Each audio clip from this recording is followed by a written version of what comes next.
کہ حضرات شیعہ سنت رسول کے خلاف نماز ظہر و عصر اور مغرب و عشاء کو ملا کر کس لیے پڑھتے ہیں؟ یہ نواز صاحب کا سوال تھا۔ پیغمبر نماز ظہرین و مغربین جمع و تفریق دونوں طرح سے پڑھتے تھے۔ اس پر قبلہ و کعبہ نے کہا کہ اول یہ کہ آپ حضرات علماء جلسہ کی طرف اشارہ ہے، جانتے ہیں کہ فروعی مسائل میں علماء کے درمیان بہت اختلاف ہیں، جیسا کہ آپ کے چاروں امام بھی آپس میں بہت اختلاف رکھتے ہیں۔ اور دوسرے یہ کہ آپ نے فرمایا کہ شیعوں کا عمل سنت رسول کے خلاف ہے، تو اس امر میں آپ کو اشتباہ ہوا ہے، کیونکہ حضرت نماز کبھی یکجا کبھی الگ الگ ادا فرماتے تھے۔ فرمائیے نواب صاحب۔ اپنے علماء کی طرف رخ کر کے، کیا یہ صحیح ہے کہ رسول خدا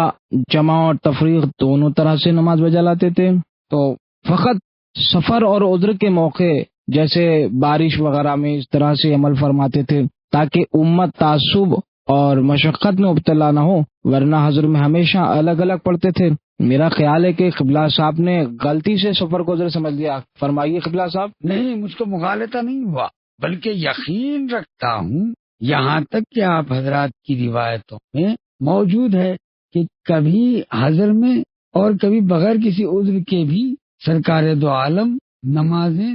جمع ادا فرماتے تھے۔ قبلہ، میں خیال کرتا ہوں کہ آپ نے غلط فہمی سے شیعہ روایات کو ہماری روایتیں سمجھ لیا ہے۔ جی نہیں حافظ صاحب، شیعہ راوی تو اس مقصد میں متفق ہے، گفتگو ہو رہی ہے آپ کے راویوں پر۔ اس بارے میں متعدد صحیح روایتیں سیاح اور آپ کی معتبر کتابوں سے پیش کر سکتا ہوں۔ ممکن ہے کہ آپ کی نظر میں ہوں تو ان کا حوالہ بیان کیجیے۔ حافظ صاحب، مسلم ابن حجاج نے اپنی صحیح کے اندر باب اتما بین الصلاتین فی الحضر میں راویوں کا سلسلہ نقل کرتے ہوئے ابن عباس سے روایت کی ہے کہ انہوں نے کہا، یعنی رسول خدا نماز ظہر و عصر مغرب و عشاء کو بغیر خوف اور سفر کے ملا کر ادا فرماتے تھے۔ اور پھر ابن عباس سے نقل ہے کہ انہوں نے کہا اصلیت مع النبی ثمانیہ جمعاً و سامان، یعنی ہم رسول خدا کے ساتھ 8 رکعت نماز ظہر عصر اور 7 رکعت نماز مغرب و عشاء کو ملا کر پڑھتے تھے۔ اسی حدیث کو امام احمد ابن حنبل نے اپنی مسند میں جزو اول میں صفحہ 221 میں اسناد صحیح کے ساتھ لکھا۔ اور علاوہ ازیں دوسری حدیث کے ابن عباس نے کہا، یعنی رسول خدا نے مدینے کے اندر حالت اقامت میں بغیر مسافرت کے 7 رکعت اور 8 رکعت یعنی مغرب و عشاء اور ظہر اثر کو ملا کر پڑھا۔ یہ آپ کے معتبر علماء کے نام ہیں جن کے حوالے میں نے پیش کیے۔ امام مسلم اسی طرح کے کئی حدیث نقل کرتے ہیں، یہاں تک کہ لکھتے ہیں کہ عبداللہ ابن شفیق نے کہا کہ ایک روز پیغمبر عبداللہ ابن عباس عصر کے بعد ہمارے سامنے خطبہ پڑھ رہے تھے اور شریک صحبت تھے، یہاں تک کہ آفتاب نے غروب کیا، ستارے ظاہر ہو گئے، لوگوں نے الصلاۃ الصلاۃ کی آواز دینی شروع کی، لیکن ابن عباس نے اعتنا کی۔ اسی وقت بنی تمیم میں سے ایک شخص اٹھا اور بآواز بلند کہنے لگا الصلاۃ۔ ابن عباس نے کہا کہ مجھ کو سنت یاد دلاتے ہو، حالانکہ میں نے خود دیکھا کہ رسول اللہ نے نماز ظہر و عصر اور نماز مغرب و عشاء کو جمع فرمایا۔ عبداللہ کہتا ہے کہ اسی کلام سے میرے دل میں خدشہ پیدا ہوا، میں نے جا کر ابو ہریرہ سے دریافت کیا تو انہوں نے بھی تصدیق کی اور کہا حقیقت وہی ہے جو ابن عباس نے بیان کی، یعنی ابو ہریرہ بھی اس رائے کے راوی ہے کہ پیغمبر اکرم نماز ظہر و عصر اور مغرب و عشاء کو ملا کر پڑھا کرتے تھے۔ دوسرے طریقے سے بھی عبداللہ ابن شفیق عقیل سے نقل کرتے ہیں، ایک مرتبہ منبر پر عبداللہ ابن عباس کی تقریر نے طول کھینچا، یہاں تک کہ اندھیرا پھیل گیا۔ ایک شخص نے پے در پہ 3 بار الصلاۃ کی آوازیں بلند کی۔ ابن عباس جھنجلا گئے اور کہا کہ مجھ کو نماز تعلیم دیتا ہے، حالانکہ ہم زمانہ رسول خدا میں 2 نمازوں کو ملا کر پڑھا کرتے تھے، یعنی ظہر کو اور عصر۔ زرخانی نے بھی، جو آپ کے اکابر علماء میں دیکھیں امام احمد ابن حنبل اور مسلم ابن حجاج، ان علماء کے علاوہ زرخانی جو آپ کے اکابر علماء میں سے ہے، شرح موطا مالک میں باب جمع بین الصلاتین میں صفحہ 363 پر نسائی سے بطریق عمر ابن حرم ابن شعاذ سے نقل کرتے ہیں کہ عباس بصرہ میں نماز ظہر و عصر اور مغرب و عشاء پڑھتے تھے تو بغیر اس کے کہ ان کے درمیان کوئی فاصلہ ہو، کوئی چیز حائل ہو، کہتے تھے کہ رسول خدا اسی طرح نماز پڑھا کرتے تھے، یعنی ظہر و عصر کے ساتھ اور مغرب عشاء کے ساتھ۔ نیز مسلم نے صحیح میں، مالک نے موطا میں اور باب جمع بین الصلاتین میں، اور امام احمد ابن حنبل نے مسند میں سلسلہ روایت کو نقل کرتے ہوئے سعید ابن جبیر کے ذریعے ابن عباس سے روایت کی۔ انہوں نے کہا، یعنی رسول خدا نے مدینے میں نماز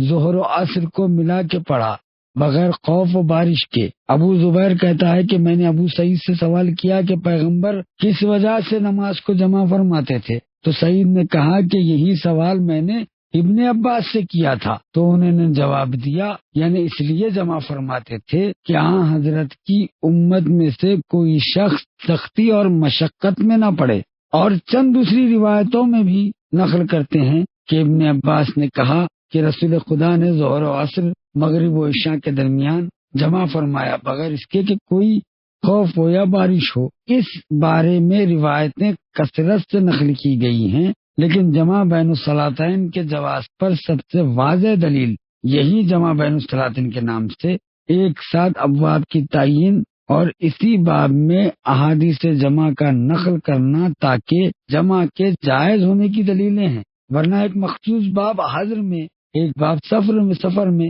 نمازوں کو جمع کرنے پہ قائم کرنا۔ چنانچہ یہ منقولہ روایتیں صحاح اور آپ کی دوسری معتبر کتاب میں سفر و حضر دونوں میں اس کے جائز ہونے سے تعلق رکھتی۔ حافظ صاحب، اولن جب سارے ارباب صحاح جیسا مسلم، نسائی، احمد ابن حنبل، ایسا کوئی باب یا نقل روایات صحیح بخاری موجود نہیں ہے؟ صحیحین میں مسلم و بخاری کے شارحین آپ کے دوسرے بڑے علماء نے نقل کیا ہے، یہی ہمارے مطلب اور مقصد کے لیے کافی ہے۔ دوسرے امام بخاری نے بھی انہیں روایات کو جنہیں دوسروں نے نقل کیا ہے اپنی صحیح میں درج کیا، لیکن پوری چالاکی کے ساتھ ان کے محل یعنی جمع بین الصلاتین سے دوسرے محل پر منتقل کر دیا گیا۔ چنانچہ باب تاخیر الظہر الی العصر من کتاب المواقیت الصلاۃ، باب ذکر العشاء اور وقت مغرب کا مطالعہ کیجیے، ان کا جائزہ لیجیے تو یہ جمع بین الصلاتین کی ساری حدیثیں نظر آئیں گی۔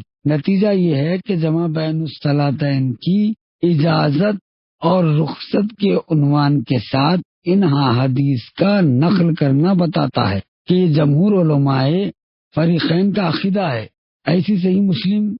یا رازی نے ان شرحوں میں انہوں نے صحیح بخاری کی لکھی ہے، زرخانی نے شرح موطا میں، اور آپ کے دوسرے اکابر علماء نے حدیث ابن عباس کو نقل کرنے کے لیے بعد ان کی صحت اور اس کا اعتراف کیا یہ حدیث حضر میں جمع بین الصلاتین کی اجازت اور رخصت کی دلیل ہے، تاکہ امت والے ہر جو مشقت میں مبتلا نہ ہو۔ نواب صاحب کہتے ہیں کہ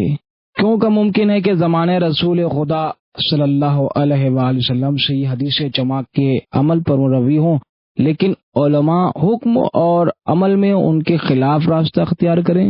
کہیے نواب صاحب، جیسا کہ میں نے بھی حافظ صاحب سے کہا، یہ بات صرف اسی موضوع سے مخصوص نہیں ہے، بات کو آپ کی سمجھ میں آئے گا کہ اس کی مثالیں بہت ہیں۔ خاص اس موضوع میں بھی حضرات فقہائے اہل تسنن نے یا تو غور و فکر کے تصور سے یا کسی اور سبب سے، مجھ کو معلوم نہیں، ان معتبر حدیثوں کو ان کے ظاہر کے خلاف محل سی تعویلیں کی ہے، جیسا کہ کہتے ہیں کہ شاہد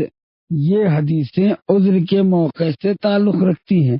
مثلا خوف و وہم، بارش، آندھی وغیرہ۔ چنانچہ آپ کے اکابر متقدمین میں سے ایک جماعت جیسے امام مالک، امام شافعی اور مدینے کے چند فقیہوں نے اسی تعویل کے ساتھ فتویٰ دیا ہے، حالانکہ اس عقیدے کو ابن عباس کی حدیث رد کر رہی ہے، جو صاف صاف کہتے ہیں کہ من غیر خوفا ولا مطر، یعنی بغیر کسی خوف و خطر کے پیغمبر نے نمازوں کو ملا کے پڑھا ہے۔ بہرحال معتبر ساری روایتیں آپ کے سامنے ہیں، بخاری میں بھی روایتیں موجود ہے، لیکن عنوان الگ الگ عنوان کے تحت اس حدیث کو وہاں نقل کر دیا گیا۔ صحیح بخاری باب صلاۃ الظہر